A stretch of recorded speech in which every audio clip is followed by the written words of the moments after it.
नमस्कार प्रेक्षकांनो, मालिकेच्या आजच्या भागामध्ये आपल्याला स्पष्टपणे पाहायला मिळणार आहे म्हणजे लिंगोबा तर देवीच्या मंदिरातील जो खजिना आहे त्याची चावी म्हणजे लिंगोबा हा कशा प्रकारचा आहे हे फक्त आणि फक्त पुष्पा काकीला आणि सूर्याच्या आईला माहिती आहे।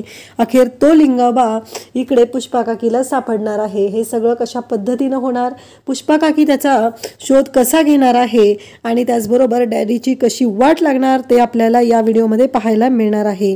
त्यासाठी हा व्हिडिओ शेवटपर्यंत पहा।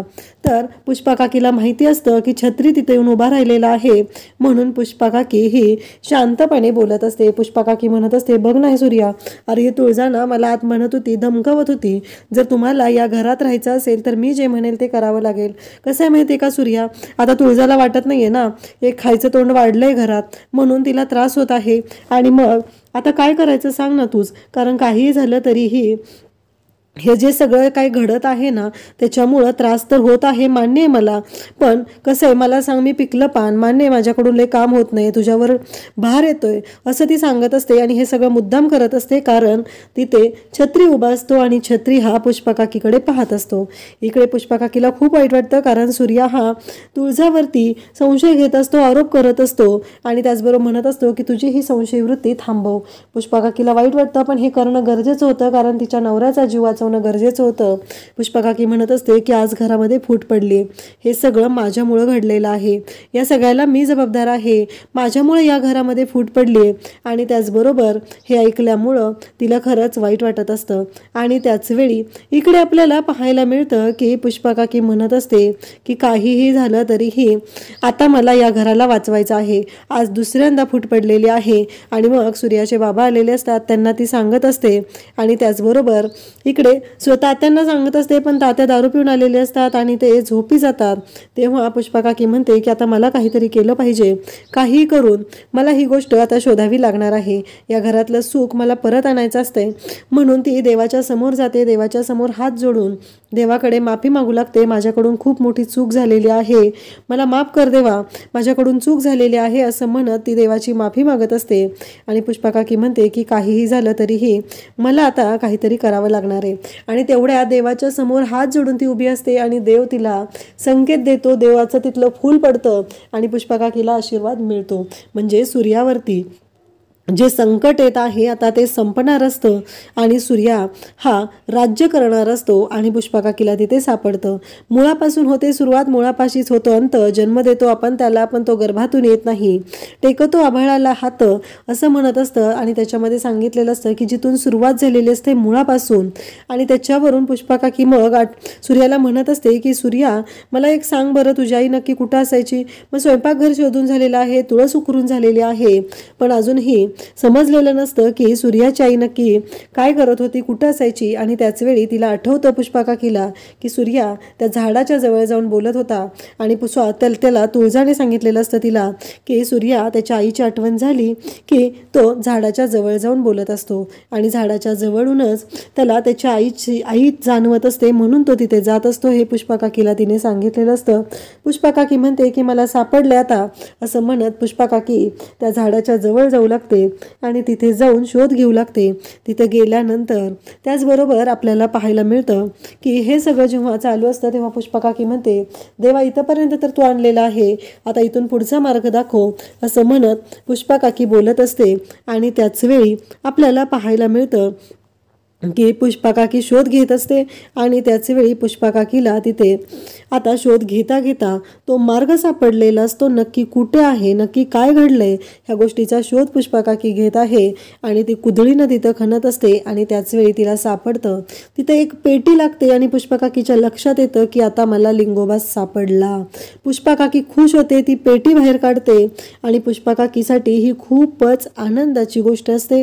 फायनली पुष्पा काकीला जे हवं असतं ते मिळालेलं असतं आणि पुष्पा काकी आता ती पेटी शोधत असते, ती पेटी उघडत असते आणि पुष्पा काकी म्हणत असते की खरंच सूर्या आता सगळं तुझ्या मनासारखं होणार आहे, इतके दिवस आपण ज्या गोष्टीची वाट बघत होतो आता मी सगळ्यांना सांगणार, सूर्या तुझं राज्य येणार आहे, सूर्या राम राज्य येणार आहे असं म्हणत पुष्पा काकी खुश झालेली असते। फायनली लिंगोबा सापडलेला असतो आणि पुष्पा काकीचा जो शोध असतो तो थांबलेला असतो। आता पुष्पा काकीला शोधायचे असतात ती म्हणजे कागदपत्र। एकदा का कागदपत्र सापडली की मग पुष्पा काकी सगळं सूर्याला मिळवून देणार असते, कारण आता त्या जालिंदरने खूप मोठा डाव साधलेला असतो आणि तोच डाव पुष्पा काकीला उधळून लावायचा असतो।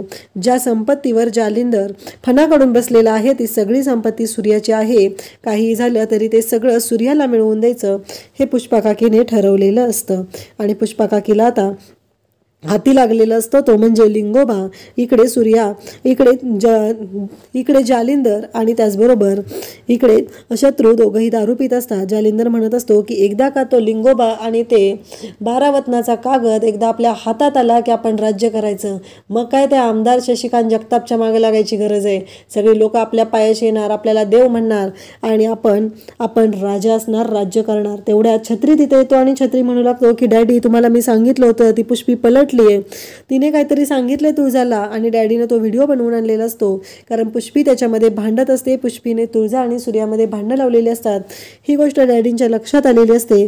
पण छत्री मात्र मूर्खासारखा बोलत असतो। छत्री म्हणत असतो की नाही डॅडी, ती पुष्पी पलटलेली आहे आणि आपल्याला काहीतरी करावं लागणार आहे। तेव्हा शत्रू म्हणत असतो की काय चाललंय याचं। तेव्हा डॅडींच्या समोर छत्री म्हणत असतो की तुम्ही प्रत्येक वेळेस माझं थोबाड फोडत असता, माझं थोबाड फोडून हे सगळं करत असता, पण आज सगळ्यांच्या समोर तुमच्या सत्य येणार आहे।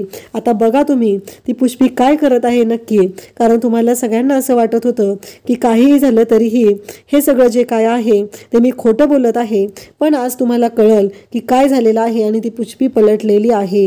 ती पुष्पी जी आहे तिनं तुळजा बेबीला काहीतरी सांगितलेलं आहे आणि तुळजा बेबी आता ही सूर्याला सांगत होती, बघा मी स्वतः माझ्या डोळ्यांनी तो व्हिडिओ बनवून आणलेला आहे, असं इकडे पुष्पा काकीबद्दल छत्री सांगत असतो। डॅडी मात्र विचार करू लागतात, डॅडींना कळत नसतं आणि इकडे पुष्पा काकी म्हणत असते लिंगोबा कसा दिसतोय हे फक्त मला आणि सूर्याच्या आईला माहिती आहे, त्या डॅडीला काय माहिती आहे लिंगोबा कसा आहे ते। आणि आता मी तो लिंगोबा हा इथे मिळवू देणार नाही आणि डॅडीची वाट लावणार आहे, हे पुष्पा काकीने ठरवलेलं असतं। आणि तो लिंगोबा, पुष्पा काकी म्हणते की मी आता असाच दुसरा लिंगोबा तयार करणार आणि तो डॅडीला देणार आणि माझ्या नवऱ्याला सोडवणार, त्यानंतर मी सूर्याला सगळं सत्य सांगणार आहे। काहीही झालं तरीही हा जो लिंगोबा आहे हा सूर्याचा आहे आणि हा लिंगोबा हा सूर्याकडेच राहणार आहे। आणि एकदा का ती कागद शोधली की मग मी सूर्याला न्याय मिळवून देणार आहे, कारण काहीही झालं तरीही हे सगळं सूर्याचं आहे, सूर्याला सांगणार आहे। माझ्या भूतकाळात ज्या चुका केलेल्या आहेत त्या चुका मला परत करायच्या नाहीत, असं पुष्पा काकीने ठरवलेलं असतं। आणि पुष्पा काकी इकडे तो लिंगोबा हातात घेऊन बोलत असते, ती म्हणत असते की त्या जालिंदरची वाट लावायला आता सुरुवात झालेली आहे। आता माझ्या सूर्याचं रामराज्य येणार, त्या पोरींवरती पण जे संकट येत आहे ते संपणार आणि आता सगळं होणार आहे ते आपल्या मनासारखं आणि सूर्याचं आयुष्य हे चांगलं होणार आहे, असं पुष्पा काकी म्हणत असते। आणि त्याचबरोबर पुष्पा काकीला आता लिंगोबा तर मिळालेला असतो, त्याचबरोबर पुष्पा काकीने जो शोध घेतलेला असतो हे सगळं पुष्पा काकीने सूर्यासाठी केलेलं असतं। आता सूर्याच्या जवळ जेव्हा पुष्पा काकी ही धन दौलत खजिना घेऊन जाईल तेव्हा सूर्याची काय रिॲक्शन असणार आहे, तुळजाचा पुष्पा काकीवर कसा विश्वास बसणार हे आपल्याला पाहायला मिळणार आहे। अशाच अपडेटसाठी चॅनलला सबस्क्राईब करा। थँक्यू।